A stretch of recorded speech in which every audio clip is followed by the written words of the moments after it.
ሰላም ጤና ይስጥልን ተመልካቾቻችን ከአንከር ሚዲያ ዝግጅት ክፍል ያክብሮ ሰላምታችንን እናቀርባለን። በኢትዮጵያ በተለያዩ አካባቢዎች ስላሉት ወቅታዊ ሁኔታዎች እንደዚሁም መረጃዎች መነሻ በማድረግ ልዩ የዜና ክፍለ ጊዜ ነው ይዘን የቀረብነው። የዘውትር ተሳታፊያችን መስመር ላይ ይገኛል። ብዙ ነገሮች ይነሳሉ።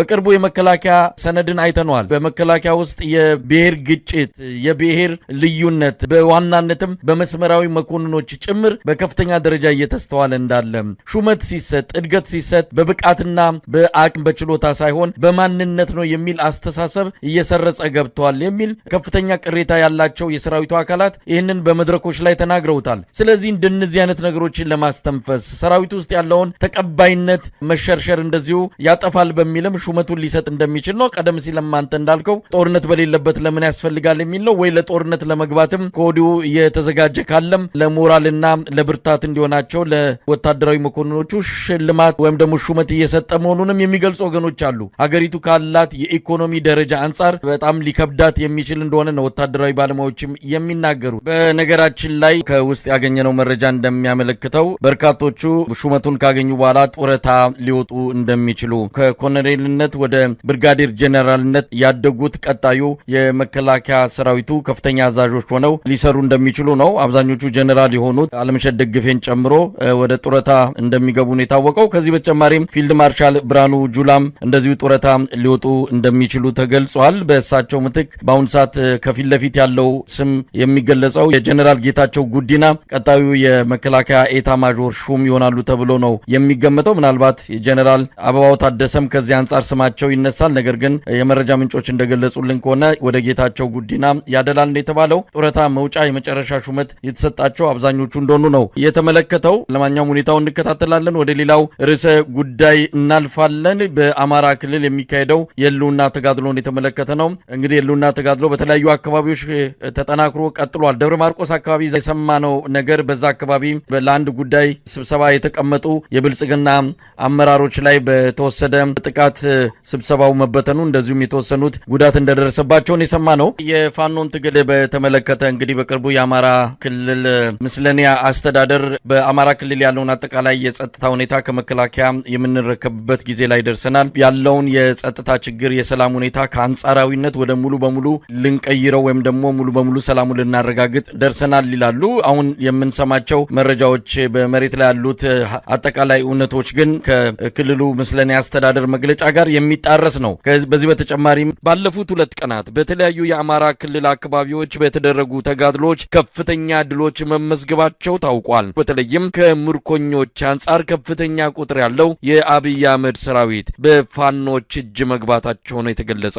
በወሎ የአገዛዙ ከፍተኛ ወታደራዊ መሳሪያ በፋኖች ጥቃት ተቃጥሏል። በስናን ጎጃም ወደ 100 የሚጠጉ ምርኮኞች በቁጥጥር ስር መዋላቸውን ነው በቪዲዮ ተደግፎ ከወጣው መረጃ ለማወቅ የተቻለው። በየአቅጣጫው የሚካሄደው የህልውና ተጋድሎ በተጠናከረበት በዚህ ወቅትና አብዛኛው የአብይ አህመድ ሰራዊት በምርኮና በራሳቸው ጊዜ እጅ እየሰጡበት ባለበት በዚህ ወቅት አብይ አህመድ ተጨማሪ ወታደሮችን እያሰለጠነ መሆኑ ታውቋል። በሺዎች የሚቆጠሩ ወታደሮች በልዩ ኮማንዶ ሰልጥነው ወደ አማራ ክልል እንደሚላኩ ነው ለማወቅ የተቻለው። በዚሁ መርሃ ግብር ላይ ሌተናል ጀነራል ሹማ አብደታ ኤርትራን የጨመረ ካርታ ያለበት ሽልማት እንደተበረከተላቸው ለማወቅ ተችሏል። በአማራ ክልል ወቅታዊ ጉዳይ ላይ እናተኩራለን። የዘውትር ተሳታፊያችን መስመር ላይ ይገኛል። እንግዲህ ድሎቹን በተመለከተ ያሉትን መረጃዎች ልታካፍለን እድሉን እሰጣለሁ። በርካታ ወታደሮች ተማርከዋል። የአማራ ክልል በምርኮኞች ተጥለቀለቀ እስኪባል ነው የደረሰው።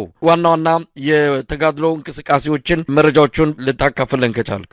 አመሰግናለሁ መሳይ። እንግዲህ የአማራ ፋኖ ጠፋ ተብሎ ከበሮ ተይዞ ሲመታ እንደሰነበተ ይታወቃል። እንግዲህ የመከላከያ ትልልቅ ጄኔራሎች ከአማራ ምስለኔ አስተዳደር ጋር በተቆጣጠሯቸው የዞንና የወረዳ ከተሞች ላይ ህዝቡን በግድ በመሰብሰብ በቃ ፋኖ ተበተነ፣ በገዳም ያሉትም አሁን እጅ ለመስጠት ዝግጅት እያደረጉ ነው፣ ለአንዳንዶችም የሚፈልጉትን ስልጣንም ይሁን ገንዘብ መሬትም ይሁን የተለያየ ነገር ሰጣችሁ፣ ታቦትም ቢሆን ተሸክማችሁ አስገቧቸው፣ የአማራ ክልል ከዛ ውጪ ሌላ ምርጫ የለውም እንዲካሉ ግን መተን እንበትናቸዋለን ብለው እየዘፈኑ ባለበት ሰዓት የተናገሩት ነገር እንግዲህ አየር ምድሩን በሞላበት ሰዓት ጠፋ የተባለው የፋኖ ኃይል በጎጃም በጎንደር በወሎና በሸዋ ታሪካዊ ድል ነው የተጎናጸፉት። መከላከያውን በርግጥ እንደ ቆላ ከብት ነው በጅምላ ሲነዱት በምርኮ ሲይዙትና የታጠቀውን መሳሪያ ዲሽቃ፣ ሞርተር፣ ስናይፐር፣ ጥቁር ክላሽ ከነ ከባባድ መሳሪያዎቻቸው እየማረኩ በእጃቸው የተቆጣጠሩ እንደሚገኙ ነው በቪዲዮ እየተመለከትን ያለ ነው። በተለይ ደግሞ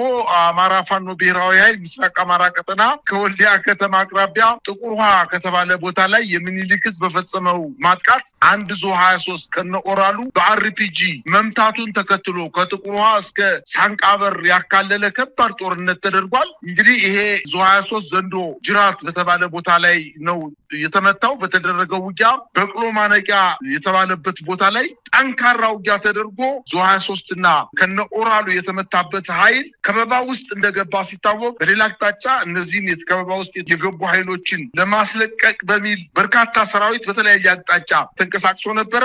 ነገር ግን የአማራ ፋኖ ብሔራዊ ኃይል ምስራቅ አማራ ኮር 1 አሳምነው ክፍለ ጦር እና የዞብል አምባ ክፍለ ጦር በጋራ ባደረጉት የመልሶ ማጥቃትና በኋላም ደግሞ ወደ ሙሉ ማጥቃት ተሸጋግረው ከፍተኛ ድል ነው የተጎናጸፉት። በተለይ በቅሎ ማነቂያ የተባለውን ቦታ ለማስለቀቅ ሌላ ኃይል እንቅስቃሴ እንዳያደርግ አጋዥ ኃይል እንዳይመጣ ለማድረግ ድልብና ሰከላ በተባሉ ቦታዎች ላይ የምስራቅ አማራ ኮር 1 ከፍተኛ የሆነ የመግታት ስራ በመያዝ በተለይ በቅሎ ማነቂያ ላይ የነበረውን ኃይል ደምስሰውታል ማለት ይቻላል። እንግዲህ የተመታው ኃይል ከ30 በላይ በአንደኛው ጦር እንኳን ብቻ ከ30 በላይ ያገዛዙ ጦር ተገሏል። ከዚህ ቁጥር በላይ እጅ ሰጥቷል። በርካታ የጦር መሳሪያዎችን በእጃቸው ማስገባታቸውንና የጦር አመራሮች ጨምሮ በውጊያው እንደቆሰሉና እነዚህን የቆሰሉ የጦር አመራሮችን ለማውጣት በርካታ ሰራዊት እንደረገፈ ነው መረጃዎች እያመላከቱ ያሉት። በዚሁ ቀጠና እንዲሁ በሰሜን ሸዋ ዞን አማራ ፋኖ ህዝባዊ ድርጅት ሸዋ ጠቅላይ ግዛት እዝ በአንኮበር ወረዳ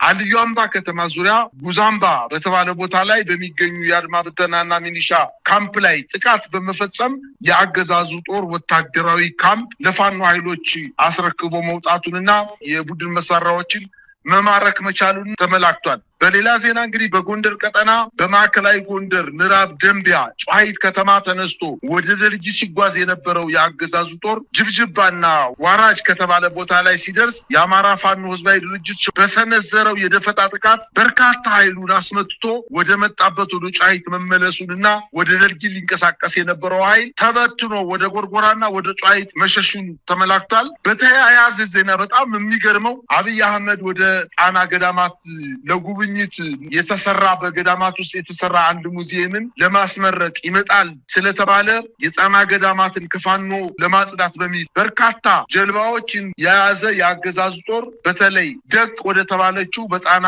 ትልቋ ደሴት ተብላ የምትጠቀሰው ላይ በጀልባዎች የሪፐብሊካን ጋርድ በተለይ የኮማንዶ አባላትን ይዟ ደቅ ደሴትን ለመቆጣጠር እንቅስቃሴ በሚያደርጉበት ሰዓት ደቅ ከተማ ላይ የነበሩ የፋኖ ኃይሎች አጸፋዊ እርምጃ በመውሰድ አንዱን ጀልባ ሙሉ በሙሉ መተው ሲያሰጥሙት አንደኛው ጀልባ ላይ ያሉት ደግሞ በርካቶችን ቁስለኛና ሙት በማድረጋቸው በዚህ የተደናገጠው የአገዛዙ ጦር አስክሬኑን ይዞ ወደ ዘጌ በሚገኘው ዳጋ እስጢፋኖስ ገዳም ለመቅበር እንቅስቃሴ ሲያደርግ በገዳሙ ላይ የቀብር ስነ ስርዓት የማይፈጸምበት ፍጹም ጸጥታ የሰፈነበትና ቀብር ከዚህ በፊት ተፈጽሞበት የማያውቅ በመሆኑ እዚህ ቀብር አትፈጽሙ በማለት እዛ አካባቢ የሚገኙት የገዳም መነኩሴዎች ከፍተኛ ተቃውሞ ማስነሳታቸው ታውቋል። እዛ አካባቢ የሚገኘውን የገዳማትና የዘጌን ናርጋ ስላሴ ኡራኪዳን ምረትና የደቅ እስጢፋኖስን ገዳማትን ምናልባት ጠቅላይ ሚኒስትሩ ጣና ሐይቅ ላይ እንቅስቃሴ ሲያደርግ በቡድን መሳሪያ ይመቱታል በሚል ሰበብ ያንን አካባቢ ሙሉ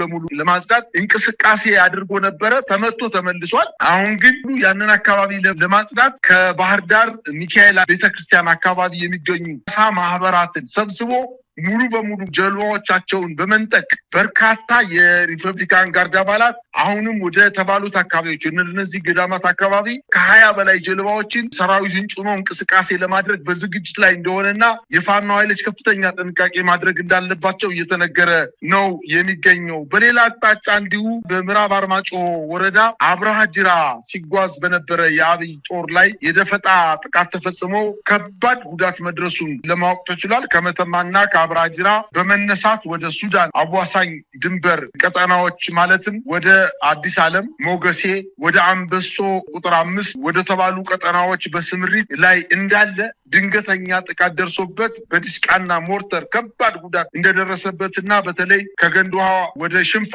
ዱራምባ በተባለ ቦታ ላይ ሲንቀሳቀስ የነበረው ኃይል መመታቱንና ተደናቅጦ ተበትኖ ወደ መተማ ከተማ መሸሹን ለማወቅ ተችሏል። በሌላ ዜና በጎጃም ቀጠና ያልታሰበ ያልተጠበቀ ከፍተኛ ሽንፈት እንደደረሰበት የአገዛዝ ጦር በተለይ የ206ኛ እና 109ኛ የፋኖ ሁለት ኮሮች በጋራ በምስራቅ ጎጃም ዞን ወታደራዊ ጠቀሜታ ከፍተኛ በሆነው የጨቄ ተራራን ለመቆጣጠር ለወራት ሲዘጋጅ የሰነበተው የአገዛዙ 602ኛ ኮር 25ኛ ክፍለ ጦር 32ኛ ክፍለ ጦር 57ኛ ክፍለ ጦር የፋኖ 24ኛ ክፍለ ጦርን ለማፈን ከፍተኛ እንቅስቃሴ አድርጎ በ24ኛ ክፍለ ጦር ከባድ ሽንፈት ደርሶበት በርካታ ሰራዊቱን አስደምሶ መመለሱ ይታወቃል። አሁን ደግሞ በስናን ወረዳ ከደብረ ማርቆስ ከተማ በቅርብ ርቀት የምትገኘው በስናን ወረዳ ሮብ ገበያ ከተማ ላይ በተደረገው ውጊያ ሰራዊቱን በገፍ ማርከው የያዘውን መሳሪያ ነጥቀው በርካቶችን ሙትና ቁስለኛ በማድረግ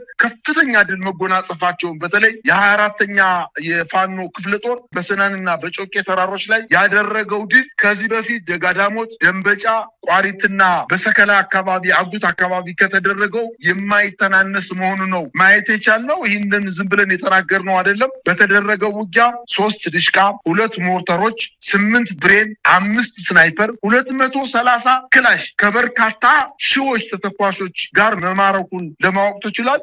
2 የመቶ አለቃ ባለማዕረግተኞችን ጨምሮ 61 ወታደሮች ተማርከዋል። በዚህ ውጊያ 2 የሬጅመንት አዛዦች፣ 5 መቶ አለቆችና 420 የአገዛዙ ጦር መደምሰስ መቻሉን የፋኖ ኃይሎች ገልጸዋል። ከ137 በላይ ቁስለኛ ተደርጓል በማለት የፋኖ አመራሮች እንደገለጹና ወደ ጮቄ በሌላ አቅጣጫ ማለትም በማቻከል ወረዳ የጀነራል ሰይፉን ጦር ለማገዝ ወደ ጮቄ ሲሄድ የነበረ አንድ ድሽቃን የቴዎድሮስ እዝ 109ኛ ኮር አስረክቦ ጉዞው ተሰናክሎበት ወደኋላ እንዳፈገፈገ ነው መረጃዎች እያመላከቱ የሚገኙት። በአጠቃላይ በፋኖ ኃይሎችና በአገዛዙ ጦር መካከል እየተደረጉ ያሉ ውጊያዎች አሁንም በስፋት ተጠናክረው የቀጠሉና የአገዛዙ ጦር በሄደበት አቅጣጫ ሁሉ እየተመታ እየተመለሰ እንደሆነ ነው ለማወቅ የተቻለው። በተለይ የአማራ ፋኖ ብሔራዊ ኃይል ደቡብ አማራ ቀጠና አሳምነው እዝ ከሰም 2ኛ ኮር ነበልባል ክፍለ ጦር በአገዛዙ ጦር ላይ ከፍተኛ ድል መቀናጀቱንም አስታውቋል። በቀን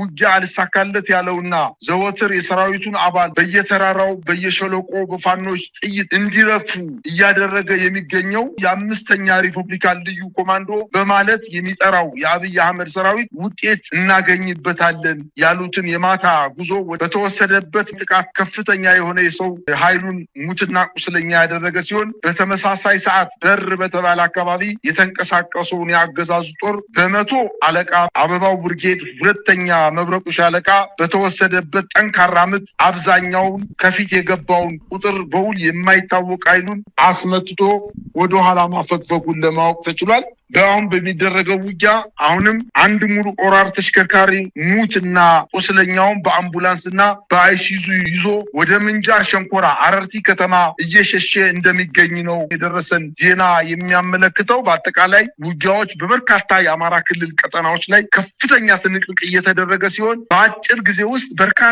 ሰራዊትን በመምታት በመግደል በመማረክና እንዲበተን በማድረግ የፋኖ ኃይሎች ትልልቅ ጀብዶችን እየፈጸሙ እንደሚገኙ ነው መረጃዎች እያመላክቱ የሚገኙት።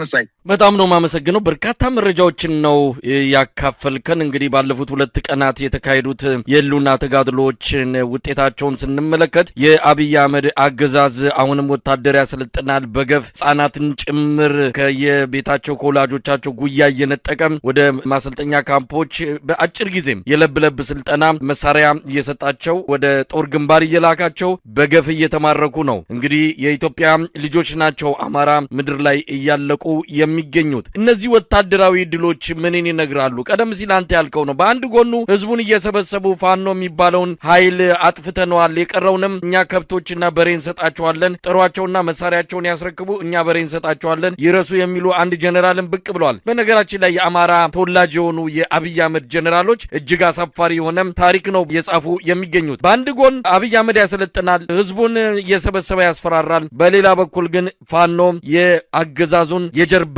አጥንት እየሰበረን ያለው ምንድነው የሚያመለክተው? እነዚህ ነገሮች መሳይ በጣም የቸገረ ነገር ነው የገጠመው የአማራ ህዝብ።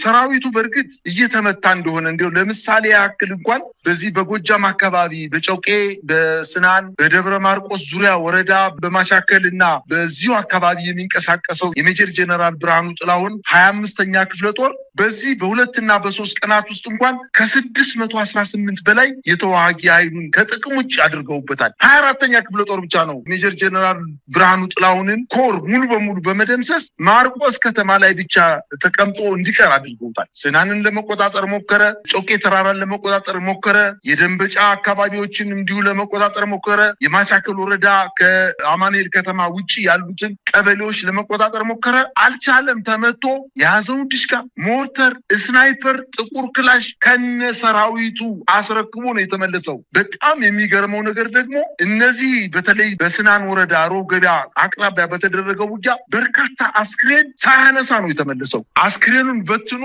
የዛ አካባቢ ማህበረሰብ ነው አስክሬን አንስቶ የቀበረለት። ከዚህ በፊት አስክሬን ያነሳል። በተለይ የመከላከያ ወታደር ከሆነ እንደማንም ብሎ